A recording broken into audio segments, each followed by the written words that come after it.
오늘 질문하실 분 계시다고 했는데 앞에 계세요?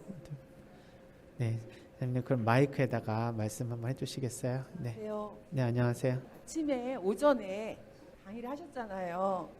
들으면서 저희 가족 중에 회피성 성격 장애인 것 같아요.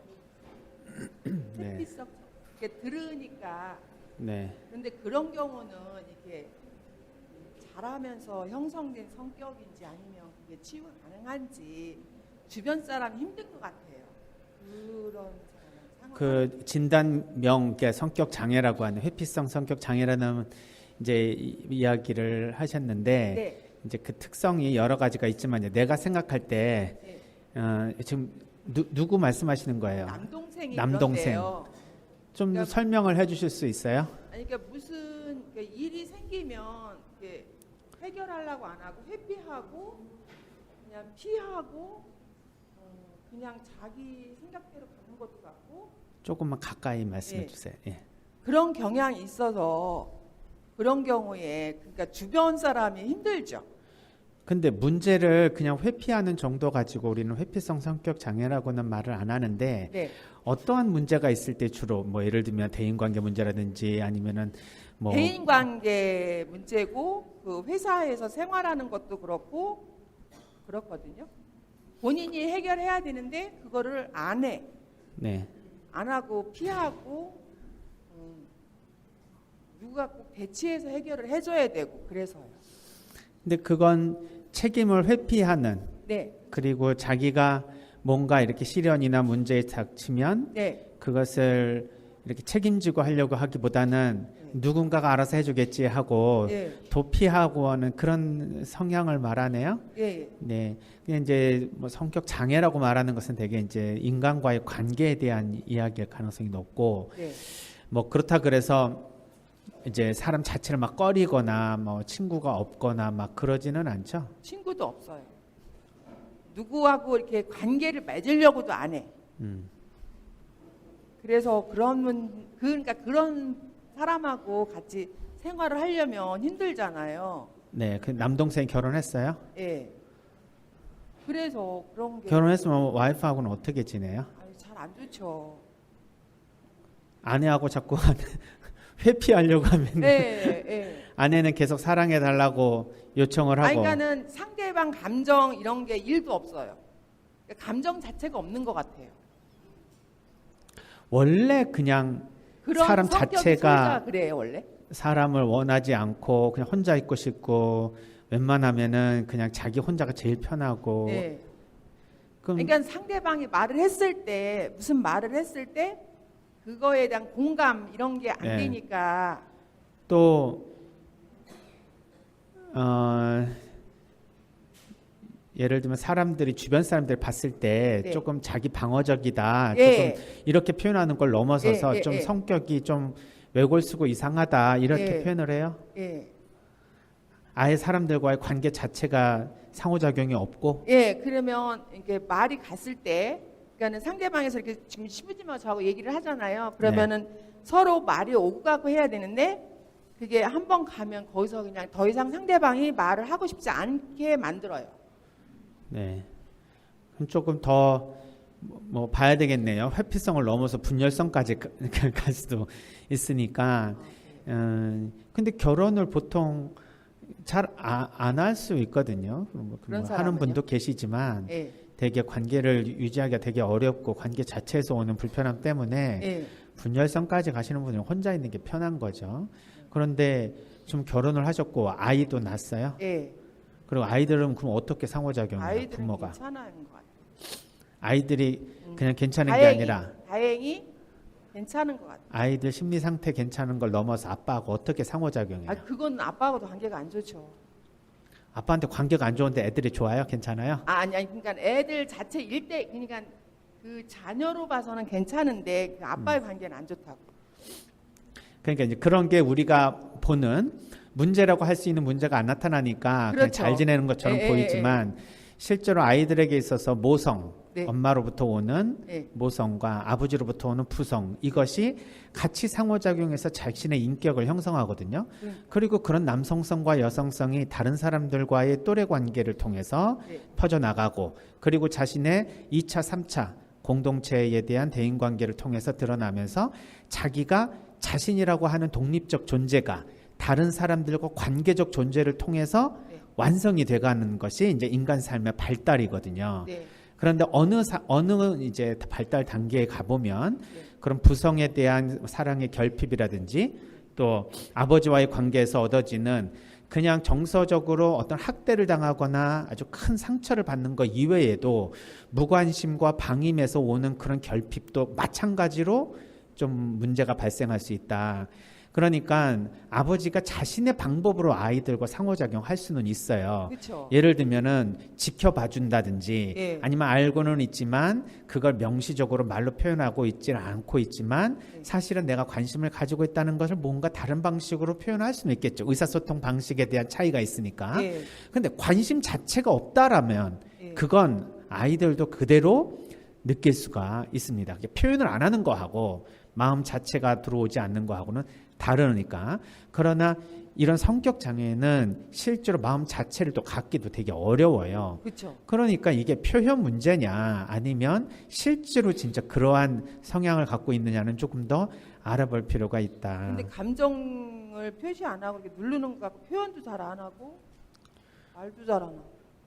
그러니까 느낌 자체는 있는데 그것이 상처가 될까봐 또 갈등이 생길까봐 표현을 안 하고 꾹꾹 참을 수도 있겠죠. 예. 그것이 계속해서 적절하게 해결을 할 수가 없으면 예. 결국 그걸 문제 삼았을 때 돌아오는 거는 부정적인 결과니까 그렇죠. 부정적 결과를 얻지 않고 싶어서 예. 과정에서 대화를 차단한다든지 아니면 자기 자신이 문제로부터 회피하는 방식을 사용했을 수 있겠죠. 그리고 어쩌다 얘기할 때 극단적인 얘기만 하고 어쩌다 예를 들면 의논해서 이거를 협상해서 이거를 만약에 협상해야 하는 내용인데 아예 그거를 그냥 무시해버리고 그냥 버리려는 식으로. 그러니까 이제 복잡한 의사소통을 통해서 예. 뭔가 서로 욕구를 맞춰가는 과정 자체가 싫은가 힘드니까 봐요. 그냥 빨리빨리 해결하려고 하는 데 있어서는 도망가거나 예. 아니면은 맞서야 될 때면 그냥 갖다 버리거나 예. 뭐 이런 방식일 수밖에 근데 없는 그런 성격의 소유자는 어떻게 정신과 가서 개선이 될까요? 그걸 고치는 약이 없어요. 아, 없. 그건 사람을 통해서 얻어진 상처나 네. 또 그것을 통해서 얻어진 여러 가지 체험으로 인한 것이기 때문에 네. 결국 사람을 통해서만 변화와 성장을 할 수 있다. 그러니까 그 사람의 마음을 열 수 있는 네. 어떤 정말 믿을 수 있고 안전하고 네. 그리고 자기가 어떤 이야기를 해도 충분히 공감하고 지지해 줄 수 있는 네. 그런 사람들로부터 자신이 서서히 사람에 대한 근본적인 신뢰, 네. 사람에 대한 근본적인 사랑을 확인해 볼 수 있는 그런 성공 체험들이 조금씩 쌓여야 되겠죠. 이게 부부간에 그러니까 제일 불편한 게 말을 했을 때 공감을 안 해주니까 그게 제일 불편한가 봐요. 자기도 공감받지 못한 상황에서 뭐 누가 누구를 그렇죠. 공감해 줄 수 있는 힘이 있겠어요. 네. 그러니까 라틴 말에 자기가 갖고 있지 않은 것을 남에게 해줄 수 없다라는 속담이 있죠. 예, 그래서 우리는 내가 충분히 사랑받아야 그만큼 또 사랑을 해줄 수 있는 생각이 들고 능력이 되잖아요. 근데 내가 이 가정에서 사실은 뭐 내가 아내로부터도 충분히 내가 사랑받지 못하고 인정을 받지 못했다 뭐 하면 내가 아내에게 사랑과 인정을 줄 수 있는 상황에서도 뭐 그걸 줄 수 있다 뭐 없다를 떠나서 할 수 있는 힘도 없고 있다 하더라도 하기도 싫어하는 그런 생각이 들겠죠. 그러니까 사실은 거꾸로 내가 그렇게 먼저 해주면 내가 원하는 걸 받을 수 있다라는 것을 알면서도 움직이기가 어려운 여러 가지 방해 요인들이 있을 수가 있습니다. 그래서 두 부부가 예를 들면 똑같이 서로 사랑해주거나 인정해주지 못하는 갈등을 가지고 있다.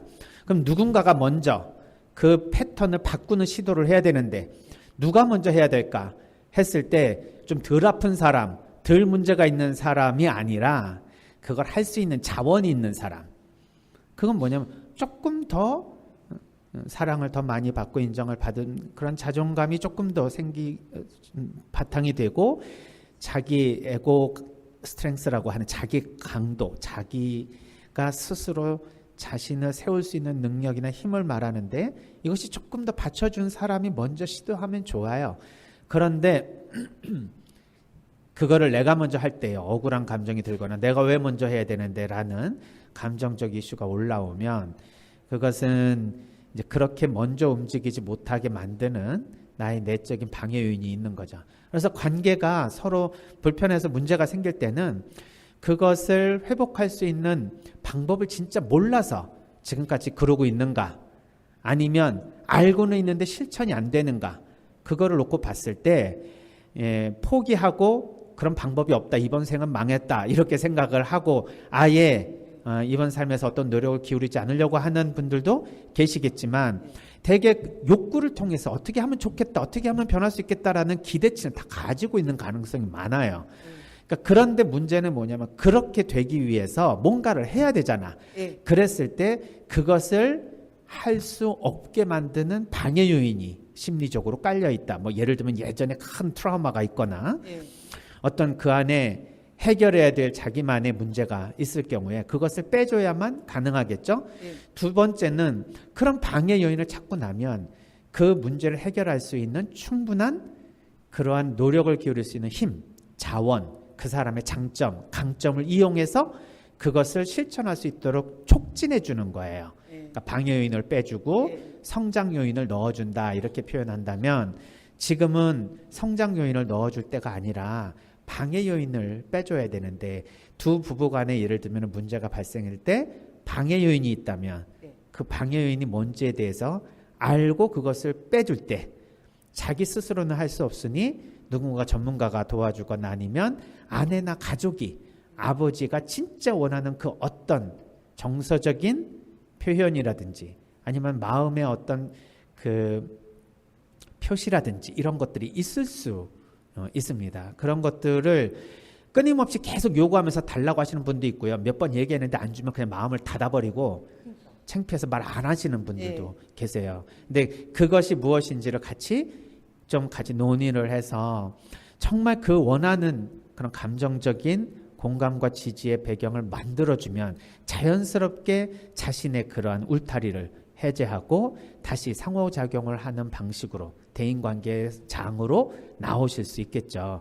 이게 선천적으로 완전히 그런 성격 장애로 딱 굳어진 분이라면 사실 그렇게 가정을 이루고 그렇게 하기도 사실 되게 어렵습니다. 웬만해서는 그렇게 보기가 어려운데 그냥 회사 생활도 하고 가정 생활도 하고 하는데 적절하게 잘 기능하지 않고 좀 문제가 있다 하면 뭔가 상처와 어떤 정신적인 정서적인 그러한 문제로 인해서 마음을 닫아 걸고 있을 가능성이 높고, 제가 강의 때 말씀드린 것처럼 이때 나의 마음의 문고리가 안에 있는 문으로 들어가서 문을 잠그고 계신다. 바깥에서 문을 열고 들어갈 수가 없다 하는 거예요. 그럼 그 마음 안에 문을 스스로 열고 다른 사람을 초대할 정도로 자기의 문을 열려면 어떻게 되는가? 자, 그냥 간단하고 단순하게 표현을 해보면, 우리가 알에서 병아리가 안 깨어나오고 있어. 그럼 어떻게 해야 돼요? 온도가 안 맞았다는 얘기잖아. 그러면 어떻게 줘요? 품어주잖아. 그러니까 그 남동생이 무조건적으로 누군가로부터 품어주는 느낌, 무조건 인정해주고 사랑해주고 어떤 일이 있어도 비난하지 않고 그 자체로 자신을 받아주는 그러한 포용을 체험할 필요가 있다고 보는 거예요. 그래서 자기 자신이 뭘 해서 인정받고 칭찬받고 내가 뭘 잘해서 다른 사람으로부터 좋은 평가를 받는 게 중요한 게 아니라, 나라는 존재 자체에 대해서 누군가가 좋아하고 누군가가 사랑하고 누군가가 그냥 있는 존재 자체만으로도 만나고 싶고 함께하고 싶은 마음을 서로 느낄 수만 있게 해주면, 그러면 자기의 문 안에서 바깥으로 나갈 수 있는 힘을 얻게 되는 거죠. 그러니까 품어준다라는 개념으로 한번 생각해 보세요. 마음에서 상처를 받아서 어린아이가 방석에서 혼자 머리 박고 입을 뒤집어 쓰고 혼자 그러고 있어요. 그럼 바깥에서 이제 그만 좀 그렇게 좀 땡깡 부리고 나오지? 그렇게 말하면, 지금 뭐야 밥 먹을 때인데 아직도 거기 침대에서 뭐 하고 있어? 빨리 나와 하고 어머니가 야단치면 툴툴 털고 나가요? 아니면 더 입을 움켜쥐면서 방문을 걸어 잠궈요? 네, 자기 마음을 알아주는 게 아니라 나보고 자꾸 뭘 요구하고 있잖아. 어떻게 하라고. 그게 아니라 얼마나 힘들면 네가 그러고 있겠냐 하고 가서 그냥 같이 안아주고 품어주면 자기가 한참 서러워서 울다가도 다시 이불 제끼고 침대 위에 걸어 나와서 밥을 먹으러 나갈 수 있는 힘이 그 품어주는 데서부터 생긴다 하는 거죠. 그래서 우리는 품어줄 수 있는 사랑을 누구도 다 원합니다. 그런데 그게 없이도 용감하게 열심히 바깥에서 생활하는 분들도 많아요. 네, 에휴, 뭐 그거 없어도 뭐 살아야지. 그렇지만 이게 언제까지 그럴 수 있느냐는 거예요. 우리 에너지는 전부 다 총량의 법칙이 있기 때문에 결국은 다 쓰고 나서 채워지지 않고 소비만 할 때는 바닥이 드러납니다. 그게 내가 40대 때 드러날지 50대 때 드러날지 60대 때 드러날지 70대 때 드러날지 그거 다 바닥 나기 전에 세상을 끝나면 참 좋은 평가 받고 살고 마감하겠죠. 그런데 너무 오래 살아가지고 결국 제가 강의 때도 말씀드린 것처럼 바다를 봤을 때 아무것도 안 보이는데 어느 순간에 갑자기 섬이 생겼네? 섬이 생긴 게 아니라 원래 있었는데 바닷물이 넘쳐서 잠겨있을 때는 못 보다가 그게 점점점 빠지니까 드러나는 거예요. 그러니까 그때 가서 드러낼 수 있는 사람이 갑자기 변했다. 너 갑자기 왜 그러냐? 아니요.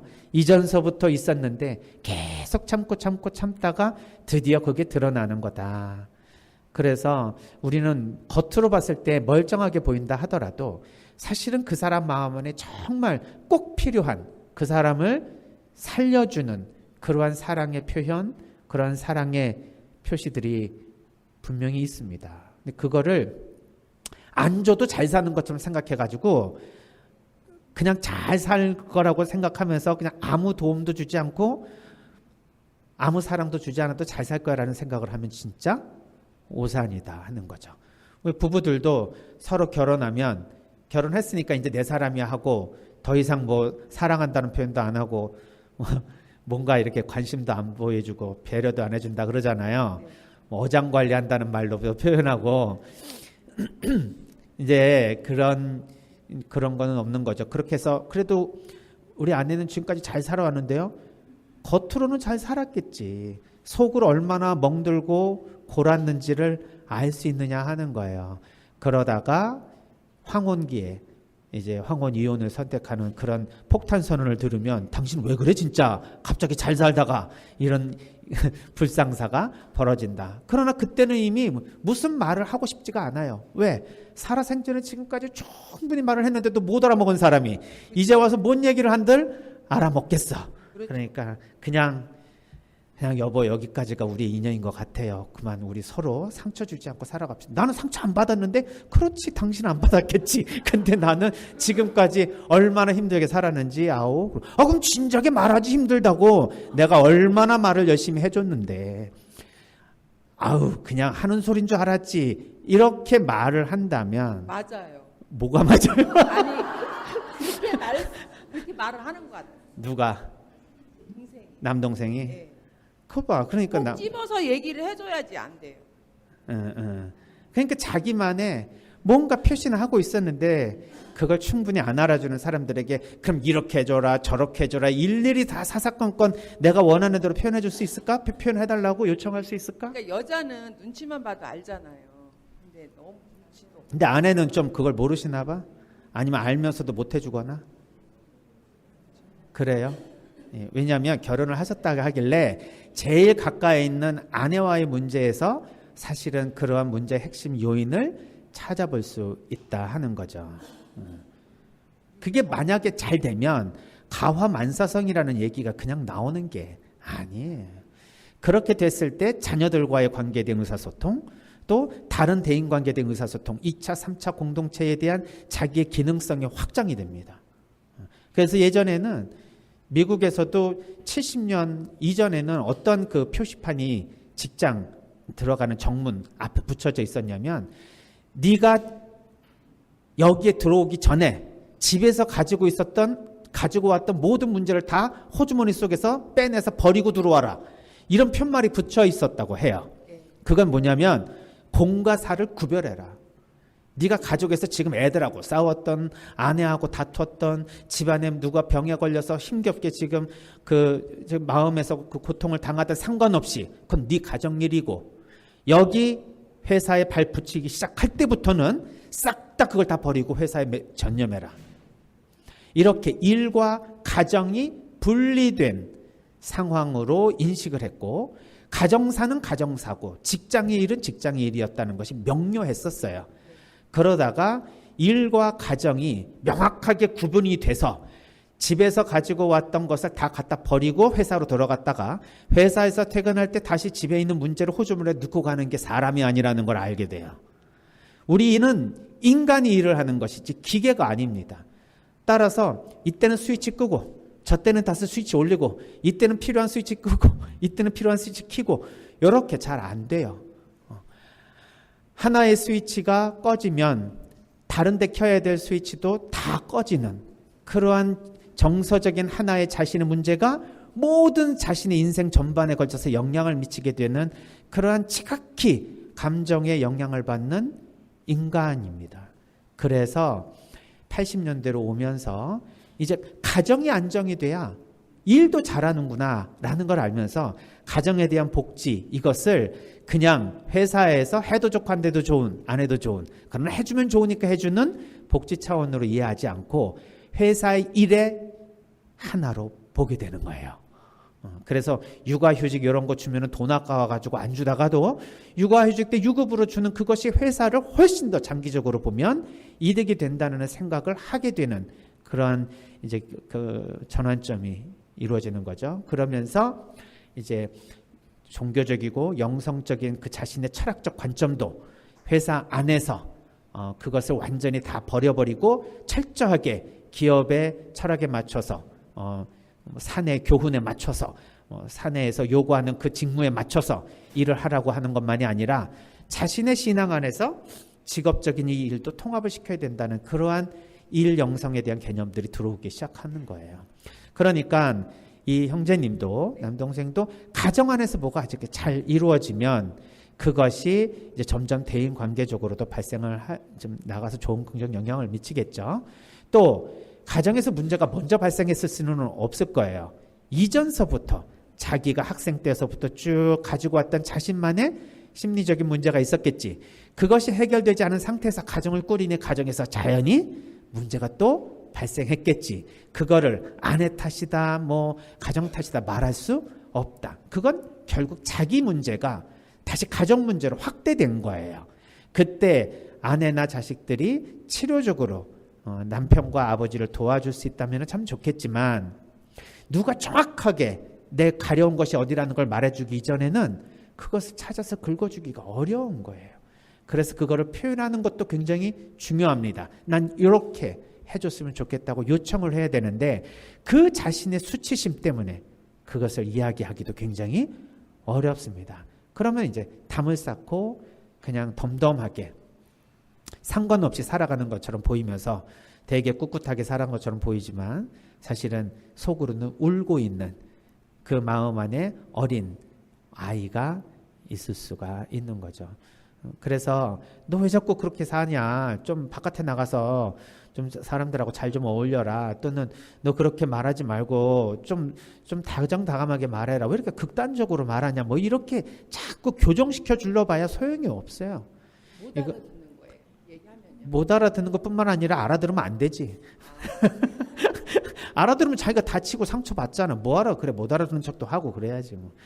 그러니까 아무튼 내가 힘든 거라는 표현을 하고 있으니 뭔가 도움이 필요하기는 하네요. 그래서 가족이 도와줘야 되는 부분, 또 본인이 스스로 그것을 헤쳐나갈 수 있도록 자기가 좀 의지를 내서 좀 치유의 과정을 좀 거쳤으면 좋겠어요. 그건 충분히 지금 상황에서 봤을 때 성격 장애는 잘 고쳐지기 어렵지만 성격 장애라고 말하지 말고 지금 그러한 증상을 좀 가지고 있다. 그건 다시 회복하면 된다. 그런데 이거는 자꾸 아내의 문제다, 또 뭐 회사 누구 동료들의 문제다, 좀 누구의 문제다 이렇게 문제를 자꾸 회피하는 마음이 있다면 이게 결국 나의 문제라는 걸 다시 한번 받아들이고 그거를 해결해야 될 힘을 좀 찾을 수 있었으면 좋겠다. 그럼 분명히 할 수 있습니다. 근데 그걸 어떤 기회가 돼서 얻을 수 있을까? 좀 1차적으로 제일 영향을 미칠 수 있는 것은 누나라기보다는 아내이지 않을까 싶어요. 그래서 좀 더 자세한 얘기가 필요하겠지만 조현병 같은 경우도 무슨 호르몬하고 상관이 있어요? 호르몬이라기보다는 신경 전달 물질이라고 신경. 봐야 되는 거죠. 예. 우리 뇌의 뇌세포 사이에 시냅스로 서로 연결돼 있다는 건 아시죠? 그 시냅스 사이에서 어떤 미세한 그러한 그 전류가 흐르면서 신경 전달 물질이 서로 소통을 하면서 정보를 전달해 주거든요. 근데 그 전달해 주는 그런 과정에 예를 들면 여러 가지 우리의 감정을 주관할 수 있는 뭐 도파민이나 뭐 엔돌핀이나 노르에피네프린이나 뭐 이러한 그런 호르몬들이 있는데 우리의 정서적으로 예를 들면은 도파민 수준이 분비가 되는데도 불구하고 순간적으로 흡수가 돼서 우리 몸 안에서 우리의 정서적인 문제에 있어서 기능하지 못하도록 한다면 그 도파민이 또는 세로토닌이 흡수되지 못하도록 재흡수 억제제를 먹는 것이 이제 항우울제 뭐 이러한 약품들이죠. 그러니까 이러한 신경 전달 물질에 뭔가 자율신경계에 이상이 생겼을 때 그것을 도와주는 약물이 필요하긴 하다. 그렇지만 그거로만 우리가 정신적으로 뭔가 문제를 설명하기에는 너무도 힘듭니다. 우리는 사실 만약에 그것이 정말 이러한 생물학적인 기전에 의해서 생기는 질환이라면 약물로만 치료하면 돼요. 근데 말씀드렸듯이 약물로 치료되는 그 상황이 행복하고 기쁘고 의미 있고 충만된 삶으로 이끌어주지 못한다 하는 거예요. 우울하지 않고 기능하는 방식으로 사람의 이러한 그 사회성과 또 개인의 이러한 그 능력을 올려줄 수는 있는데 이러한 자신의 기능을 올려주는 걸 넘어서서 우리가 기쁘고 행복하게 살아가는 데 있어서는 약물이 줄 수 없는 효과다 이 말이에요. 그러면 그것을 우리가 얻어내기 위해서는 정신적인 그리고 심리적인 정서적인 통틀어서 우리의 마음에 대한 뭔가 새로운 접근이 필요하다는 것이죠. 그것이 없을 때 약물로는 잘 버텨줄 수는 있어요. 그러나 그것으로 인해서 만약에 치유가 돼서 행복합니다라고 하면 자기 안에 그런 심리적인 문제를 스스로 해결할 수 있는 그 무엇이 해결이 됐으니까 가능한 거지 약물이 그 사람에게 행복을 가져다 줬다고 말할 수는 없습니다. 그런데 대개 그런 우울증을 겪거나 정신증을 겪고 있는 분들은 그것이 단순하게 이러한 생물학적인 이유가 아니라 그 안에는 굉장히 오랜 시간 동안 누적이 되어 왔던 자신의 생각 패턴 이게 굉장히 중요한 원인이 되고 있다는 것이 속속히 밝혀지고 있어요. 오래전. 네, 오래전서부터 이게 자기의 사고 패턴입니다. 자기가 생각하는 방식이란 말이에요. 그래서 어떤 사람은 좋은 일이 생기면 다 자기가 잘해서 좋은 일이 생긴 거고 나쁜 일이 생기면 다 누가 나한테 잘못해가지고 나쁜 일이 생긴 것처럼 탓을 돌리는 사람이 있고 어떤 사람은 나쁜 일이 생기면 다 내 탓이야.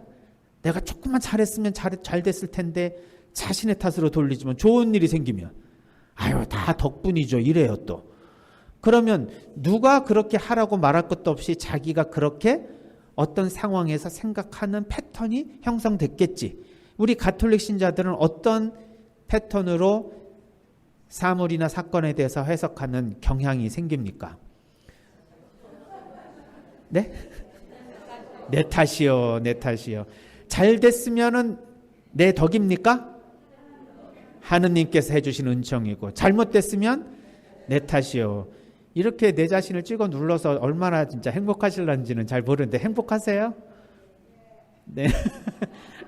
행복해야만 할 것 같은 느낌으로 나는 그래도 행복하다. 적어도 불행하진 않는다. 이러면서 행복에 대해서 강박적으로 스스로 인식하려고 하는 분들도 많아요. 근데 진짜 행복은 나만이 아니라 주변 사람이 인정해줘요. 아, 저분은 정말 충만하신 분이구나. 행복하신 분이구나. 그게 문제가 없어서 행복한 게 아니에요. 문제가 있음에도 행복을 항상 체험하고 감사하는 분, 성경에서 어떤 상황에서든지 감사할 수 있어야 된다라고 하는 게 그게 일부러 그렇게 하라는 소리가 아니라 자연스럽게 그렇게 패턴이 형성된 분, 이런 분들의 생활 태도예요. 그러니까 이건 귀인양식이라고 우리가 좀 어려운 말로 표현해요. 돌릴 귀자, 원인 인자. 그래서 원인을 돌리는 방식이다. 영어로는 attribution이라고 표현하는 이 귀인양식이 우울증을 가지고 계신 분들이나 신경증을 가지고 계신 분들은 패턴이 있어요. 딱 누가 봐도 다 뒤져보면 저 사람이 나한테 이러한 상황에서 이렇게 상처를 줬지 했을 때 그거를 인식하고 받아들이는 해석 양식이 거의 비슷합니다. 그것을 학자들이 결국은 모아서 방정식으로 만들어낸 게 신념 체계예요. 이러이러한 신념 체계들이 있을 때 우리는 우울로 가거나 불안으로 가거나 편집으로 가거나 강박으로 가거나 공황으로 가거나 하는 그런 과정으로 갑니다. 그런 과정에서 신체적으로도 취약하게 태어났어. 그러면 뭐 상호작용해서 남들이 그런 스트레스를 받아서 40대 때 발생할 수 있는 우울증이 20대 때 발생을 빨리 할 수도 있겠죠. 그러니까 예전에는 이게 기질이냐 성격이냐 뭐 환경이냐 이렇게 논란을 벌였지만 지금은 그렇지 않다.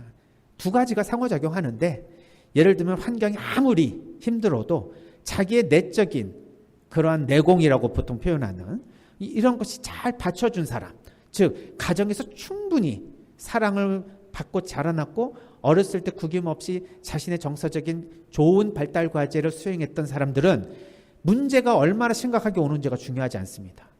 그것을 이겨낼 수 있는 힘이 생기니 자신의 결국은 그러한 그 환경적인 영향으로 인해서 설사 외부의 환경이 안 좋아도 이겨낼 수가 있고 또 기질이 되게 안 좋게 태어났다 하더라도 취약하게 태어났다 하더라도 환경에서 좋은 상황으로 내가 잘 컸다면 그러면 그러한 환경적 문제에 있어서 영향을 받지 않을 정도로 그걸 잘 버텨나갈 수 있는 힘을 얻게 되는 거죠. 그러니까 사실은 유전적인 영향 그리고 자기의 기질적인 영향이 없지는 않습니다. 그러나 그건 우리가 통제할 수가 없잖아요. 유일하게 지금 통제하려고 하는 게 유전자 검사를 통해서 어느 질환에 좀 취약하다 그러면 아예 그것을 원천 봉쇄하려고 하는 안젤리나 졸리 영화배우 기억나시죠?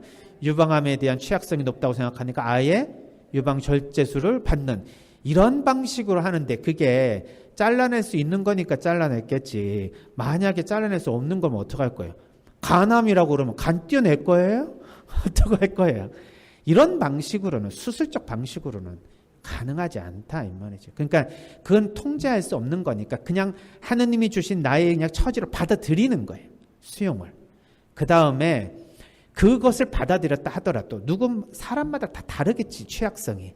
누구는 20% 취약하고 누구는 80% 취약하다 이렇게 말할 수 있지만 내가 그렇기 때문에 좀 더 이 환경에서 내가 사람들과의 관계에서 서로 사랑하고 서로 사랑받는 관계를 잘만 이어나갈 수만 있으면 그 유전적 기질적으로 자기에게 장착된 스위치를 켜지 않고 평생 그 질환에 걸리지 않고 살아갈 수도 있는 거예요. 그러나 이러한 취약한 유전자의 스위치를 안 가지고 태어난 건강한 사람도 환경이 안 좋으면 만들어서 킵니다. 그러니까 우리는 결국 유전에 대한 이야기를 할 필요가 없다. 어떻게 하면 우리가 일상에서 서로 사랑하고 서로 지지해주고 공감해주고 서로 돌봐줌을 통해서 서로 정신적으로 건강하게 그리고 그걸 기반으로 해서 영적으로 하느님 뜻에 맞게 살아갈 수 있는 그런 기초를 서로 마련해 주느냐. 이게 굉장히 중요하잖아요. 그러니까 가정 안에서 사실 제일 가까운 사람에게 그것을 실천할 수 있는 게 제일 중요하다는 생각이 듭니다. 그래서 가정 성화의 날도 있고 우리 가정에 대해서 성가정을 이루어야 된다는 얘기도 하고 또 결혼을 할 때 우리는 그러한 주례사에서 정말 서로 사랑하고 검은 머리 팥불이 되도록 열심히 사랑하고 살으라고 이야기를 하는데 어떻게 서로 사랑하고 살 것인지에 대한 그러한 마음 공부가 준비가 잘 되지 않는 경우들이 많으니 문제가 생겼다 그러면은 그대로 가정이 깨지거나 아니면 병든 상태로 계속 버텨주거나 그렇게 해서 문제를 나중에 더 키워서 나중에 더 큰 문제로 발전하는 경우도 이런 것들이 너무 안타까운 것이죠. 그래서 문제가 있다라는 것을 자꾸 알려주는 사인, 제가 강의 때 말씀을 드렸죠. 똑똑 두드리면서 우리에게 사인이 올 때 이것이 심텀으로 발전하지 않도록 그리고 그것이 다시 신드롬으로 발전하지 않도록 그 처음에 그 메시지가 올 때 우리가 대처를 해야 되는 거예요. 그러니 지금 이 남동생의 무언어적인, 비언어적인 또는 그런 그 남들에게 대놓고는 아니지만 주변 사람들에게 자신의 삶의 모습을 통해서 보여주는 이 메시지는 나를 도와달라는 얘기로 보일 수 있습니다. 그래서 그걸 도와줄 수 있는 마음을 가지고 어떻게든지 관심을 좀 가져줘야 되는 상황이 아닌가 이런 생각이 들었습니다. 여기까지 하면 보통 여기에서 나온 얘기들 중에 이제 또 궁금한 게 진짜 그러냐 뭐 이제 그런 게 있으면 어떻게 방법이 있는 이런 거 물어보시는데 혹시 의견이 다르거나 이런 거에 대해서는 조금 더 부연 설명이 필요하다 하시는 분 계세요? 이게 되게 큰 거대 담론을 이렇게 간략하게 말한 거예요. 우울증이다 이렇게 제가 간략하게 그냥 우리가 아는 정도의 이야기 다 알고 계시는 부분들이지만 그렇게 얘기했지만 사실 그렇게 쉽지 않습니다. 굉장히 디테일하게 다뤄야 되는 그런 질환이에요. 예를 들면 앤드류 솔로몬의 한낮의 우울이라는 책을 한번 보실 수 있으면 한번 보세요. 우울증 환자를 곁에 두고 있거나 우울한 것에 대해 관심 있으신 분들은 이분은 저널리스트로서 자기가 우울증을 경험해요. 그래서 자기의 우울증을 진짜 그 원인과 그 메커니즘과 어떻게 하면 치료할 수 있는지를 자신 안에 대조를 하면서 실험하면서 하나하나를 전부 기록한 삶의 자서전적 글이에요. 우리 700페이지가 넘는 이만큼 두꺼운 책이래요. 그 책을 읽으면 우울해집니다. 저는 읽으면 읽을수록 우리가 정신적 세계에 대해서 함부로 이상심리를 공부하고 상담심리를 공부하고 심리 분석을 한다고 해서 다 알고 있다 또는 어느 정도 밝혀졌다 이렇게 말할 수가 없다. 이론적으로 큰 그림은 나타나지만 개별적으로 한 사람 한 사람에게 드러나는 그 디테일한 증상들은 정말 그 본인 아니면 느낄 수가 없어요. 그래서 사실은 약물도 이렇게 우울증 약을 처방해서 2주 뒤에 오세요 하고 우리나라는 보통 처방을 하거든요. 그게 아니라 이분은 이틀에 한 번씩 의사하고 만나서 계속 그 약을 먹었을 때 나의 정신 상태, 그 다음에 나의 심리 상태, 나의 행동 패턴, 그리고 기분, 무드 이런 모든 것에 대해서 세밀하게 자기가 느끼는 대로 그것을 기록하고 그걸 의사하고 상호작용하면서 약의 종류와 그 다음에 약을 투여하는 횟수 그리고 약을 몇 번을 먹을지 뿐만 아니라 용량을 얼마나 조절할지 아침 먹을 때와 점심에 먹을 때의 차이가 뭔지 저녁에 먹었을 때 차이가 뭔지 이런 것들 전부 다 의사와 상의하면서 조절을 해요.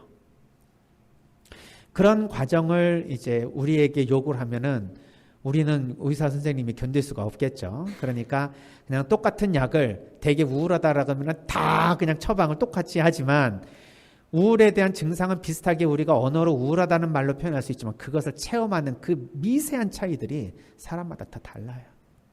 그래서 그걸 얘기하기가 엄청나게 어렵습니다. 그러나 그걸 어떻게 다 일일이 디테일하게 이론을 만들겠어요? 그럼 이론이 아니지. 그러니까 이론은 누가 들어도 그 정도로서 내 증상을 설명할 수 있는 하나의 가이드라인이죠. 그러니까 그걸 기반으로 해서 시작을 하되 자세한 것은 자기가 이제 그 안에서 스스로 자신을 분석하고 계속 그것을 치유해 나가는 과정에서 전문가의 도움을 계속 받으면서 가야 되는 거예요.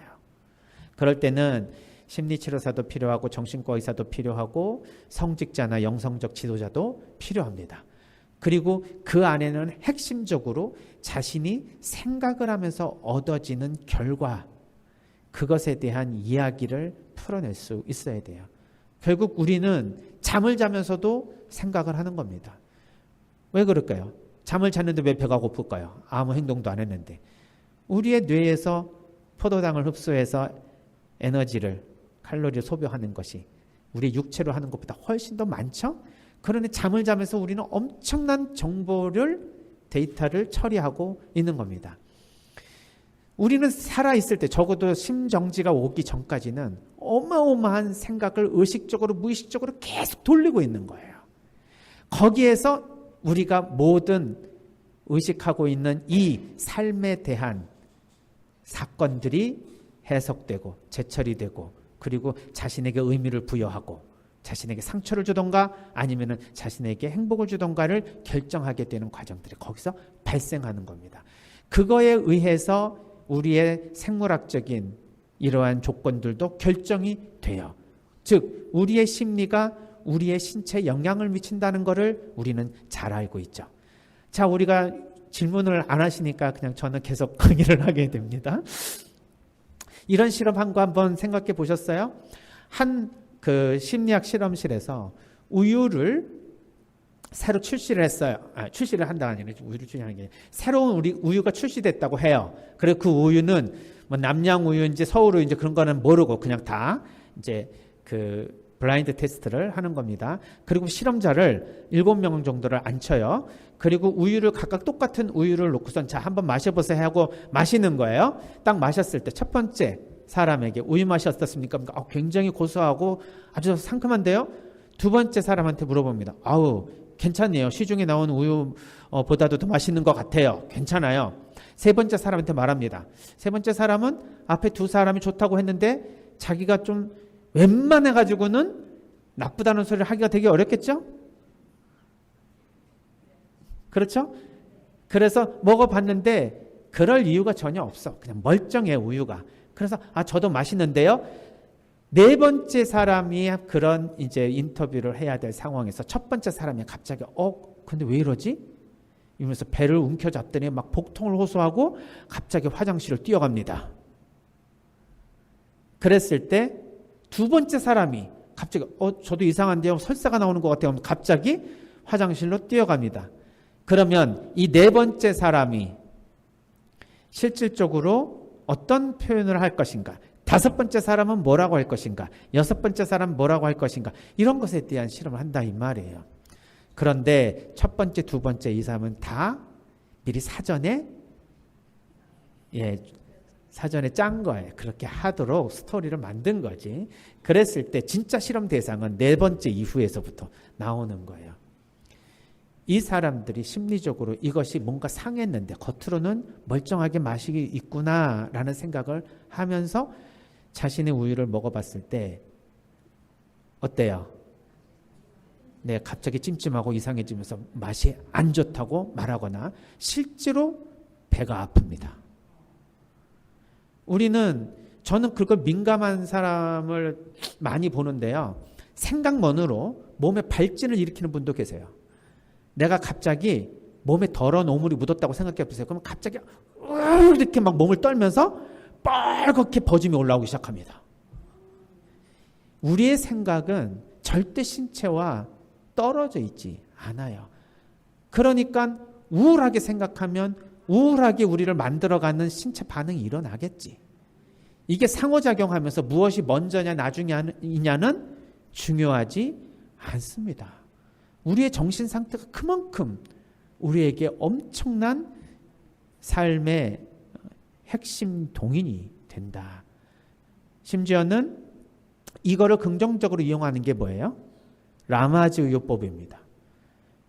미국에서는 이러한 자연분만에 대한 이야기를 이제 많이 하면서 이 무통분만 주사를 통해서 아이들을 낳거나 아니면은 제왕절개를 하지 않고 자연분만을 했을 때 부모와의 유대감이 훨씬 좋다라는 어떤 그러한 통계를 가지고 이런 얘기는 들어보셨어요? 자연분만을 하는 것이 훨씬 더 좋다. 이거 산모와 아이의 건강뿐만 아니라 정서적인 유대감과 친밀감에 영향을 미친다. 이런 얘기는 못 들어보셨죠? 들어봤어요? 네, 훨씬 더 전문가시겠죠. 그러니까 이제 이러한 그 연구들이 예를 들면 동물학자들이 해요. 그러니까 포유류들을 대상으로 해서 무통분만 주사를 맞은 자식에게 그 어미가 실제로 모유를 이제 수유해야 되잖아요. 젖을 먹여야 되잖아. 애를 낳았으니까 새끼를. 그런데 새끼에게 젖을 거부하는 비율들이 있습니다. 자연 안에서는 자연적으로 주어져요. 우리도 애를 낳으면 갖다 버리는 부모가 가끔 있잖아요. 그런 것처럼 자신의 새끼에게 수유를 거부하는 그러한 이제 암컷이 있는데, 그런 경우가 자연분만을 통해서 얻어질 때와 무통분만 주사를 해서 얻어질 때 어떤 차이가 있는지 했을 때 이제 통계적으로 유효하다라고 하는 이제 모리스라고 하는 학자의 연구 결과들도 있는 거예요. 그러니까 우리에게 있어서도 뭔가 산고를 통해서 그 고통이 산모와 자식에게 뭔가 정서적인 친밀감과 유대감을 연결시켜준다라는 가설을 두게 되는 겁니다.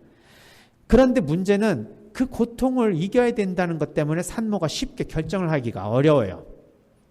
그때 그 고통은 물리적으로 주어지는 겁니다. 신경적으로 나에게 영향을 미치는 거잖아요. 우리 뇌가 그 고통을 적어도 받아들일 수 있는 잘 건강한 뇌라면 그 아이가 출산됐을 때의 그 산고를 못 느낄 수는 없죠.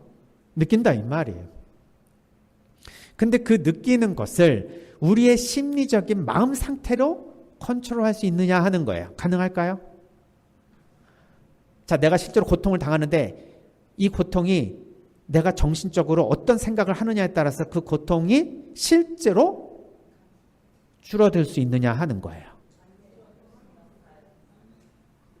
예, 가능하다고 보는 거예요.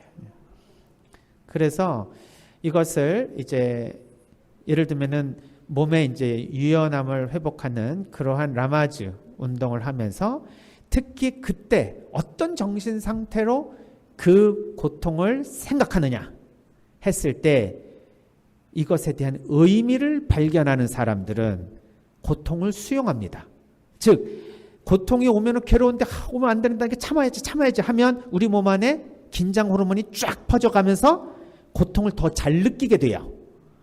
그렇지만 고통이 와도 괜찮아. 그것은 의미 있는 거야. 이 고통을 통해서 나와 우리 자식이 훨씬 더 건강해지는 좋은 도구야 라고 하면서 내가 수용을 하게 되면 이 몸에서 그 고통을 실제로 잘 느끼지 않도록 엔도르핀 수준이 높아지겠죠?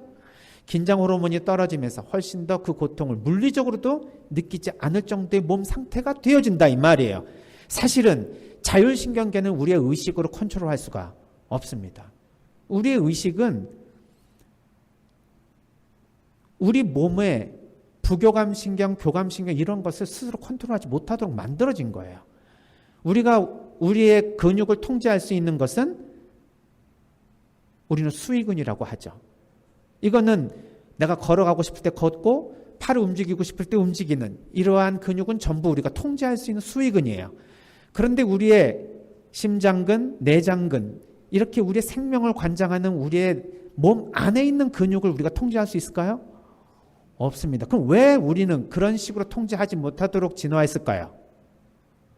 우리의 의식이 왜 내 자신의 내장근을 통제할 수 없도록 했을까요? 그걸 통제하면 종이 멸종합니다. 순간적으로 화나면 우리는 이 변형계의 그런 명령에 스스로 아유 인생 살면 뭐해? 아유 죽어버리고 싶다. 아유 확 죽어버리자. 야 심장아 뛰지 마라. 그래버리면 그럴 일이 없을 사람이 얼마나 있어요. 한 번쯤은 죽고 싶어가지고 아우 정말 왜 사나 이런 생각할 때마다 뚝뚝뚝뚝 심장이 멈춰버리면 종이 살아남겠어요? 그러니 자연에서는 우리같이 비합리적으로 자기 자신의 생존을 위해서 살아가는데 취약한 이 정신을 가지고 있는 우리에게 자신의 생존권을 맡기지 않습니다.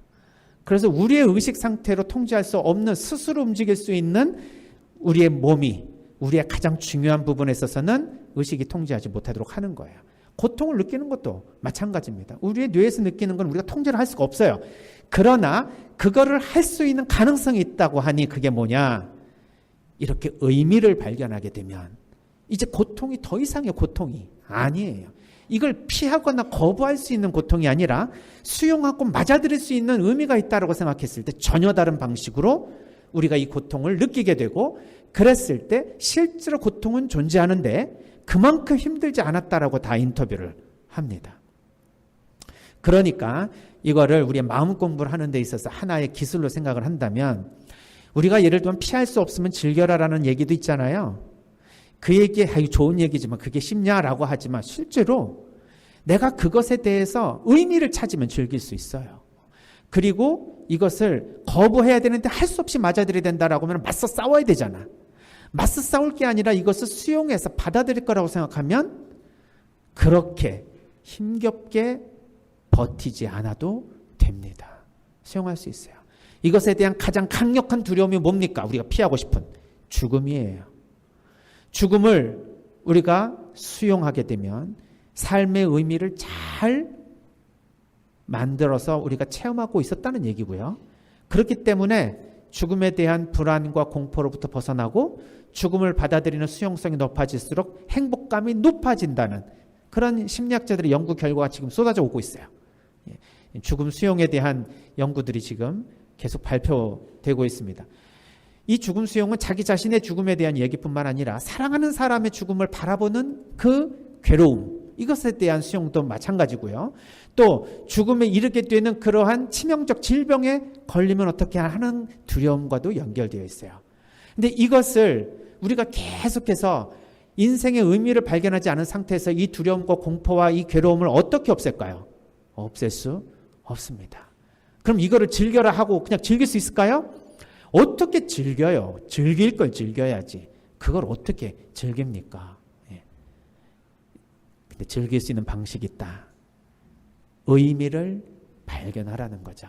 그래서 어떤 의미에서는 상담과 심리치료는 내 삶에 거부하고 싶은 이러한 복잡하고 그리고 어떤 면에서는 정말 떠나버리고 싶고 함께하고 싶지 않은 수많은 인간적 조건을 그걸 통해서 내가 의미를 발견하는 체험을 통해 이 세상 삶이 물질적으로 객관적으로 실제적으로 변하지 않아도 내 삶에 대한 관점이 바뀌면서 완전히 내 자신이 새로운 사람으로 바뀌게 되는 거예요. 이것을 우리에게 가르쳐 주신 분이 예수님인 거죠. 그래서 회개는 관점의 변화를 사실 뜻합니다. 회개하고 새로운 복음을 받아들이라는 것은 새로운 복음을 받아들이려면 회개가 필요한 거예요. 그때 회개는 관점이 변하는 의식 상태를 말하는 거예요. 이 메타노이아라고 하는 히라버는 뒤돌아본다는 뜻이 원래에 존재합니다. 뭘 뉘우친다는 뜻이 아니라 뒤돌아본다는 뜻이에요. 그러니까 관점이 바뀌어야 된다는 거예요. 내가 생각하고 있는 나의 남편은 진짜 남의 편이다. 내 편이 아니다. 라고 생각하는 관점만 있느냐 하는 거예요. 다른 관점으로 남편을 바라보고 아내를 바라보고 자식을 바라보고 가족을 바라볼 때 내가 지금까지 같이 있었지만 체험되지 않았던 새로운 삶의 경험을 하게 됩니다. 그러면 그것을 통해서 내가 얻지 못했던 삶의 의미도 발견할 수 있고 그렇게 되면 누가 너한테 뭐 긍정적으로 살아라 적극적으로 살아라 좋게 생각해라 이런 얘기 할 것도 없어요. 자체로 깨달았기 때문에 더 이상의 조언도 필요 없습니다. 그때는 내가 관점의 변화를 통해서 이미 초월적인 자유를 경험하고 정말 진정한 자유가 무엇인지를 체험했기 때문에 하느님 앞에서 기쁨과 감사를 표현할 수 있는 삶으로 넘어가게 되는 거죠. 그런 데 있어서의 도움을 우리가 마음 공부를 통해서 얻게 된다 하는 것이죠. 그래서 어떻게 하면 나의 이런 부정적인 삶의 체험들, 내가 정말 피하고 싶은 이런 조건들, 이런 것 안에서 의미를 발견할 수 있을까? 그거를 발견하기 위해서는 또 아까도 말씀드린 것처럼 그걸 발견하지 못하도록 만드는 나의 방해 요인들이 있어요. 그걸 빼주고 그거를 촉진할 수 있는 나의 자원을 찾아서 그것을 촉진시켜야 되겠죠. 사람마다 강점이 다 다르니까 거기에 맞춰서 그 방법을 찾아야 된다 하는 거죠. 그래서 이거를 찾는 게 내 삶의 과제입니다. 이거 못 찾으면 결국 황혼기에 우울을 경험할 수 있는 가능성들이 높아진다. 왜? 지금까지 나는 왜 살았지? 뭐 때문에 살았지? 내 삶의 의미가 뭐지? 이러고 살다 죽으면 나는 도대체 뭐지? 이런 생에 대한 대답을 우리가 얻기가 어려우면 사실 아무리 돈이 많고 아무리 뭐 건강한들 무슨 의미가 있겠어요? 이 유한한 삶의 만족감들을 우리가 끝까지 가지고 갈 수 없다면 결국 무슨 소용이 있겠는가? 그냥 찰나적인 기쁨 아니에요? 영원함에 대한 그런 기쁨에 대한 욕구가 우리가 없으면 모르는데 우리는 이러한 욕구를 가지고 있습니다. 따라서 그것을 우리가 완전하게 이러한 세상 안에 살면서도 그런 의미를 발견할 수 있다면 그것은 어떤 의미에서는 하나님께서 가르쳐 주시는 이 삶의 진리를 우리가 수용하면서 그 통찰을 얻을 수 있겠죠. 그러니까 우리의 심리 안정과 영성은 연결된다라고 보는 거죠. 질문해 주셔서 고맙습니다. 함께 해주셔서 감사합니다. 네.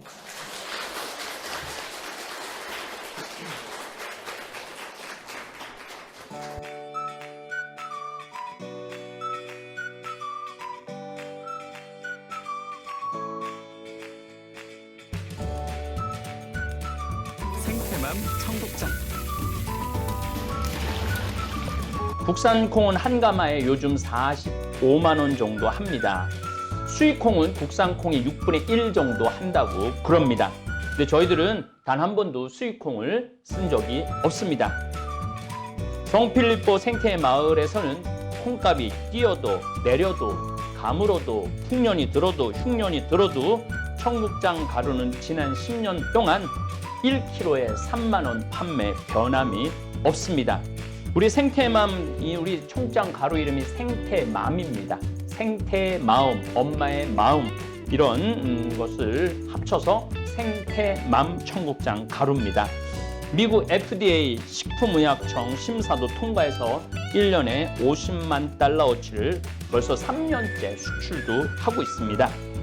어쨌든 여러분들 청국장 가루 많이 구매하셔서 맛있게 많이 드시기 바랍니다. 저는 아침에 밥숟갈로 2숟갈 물에 타서 마십니다.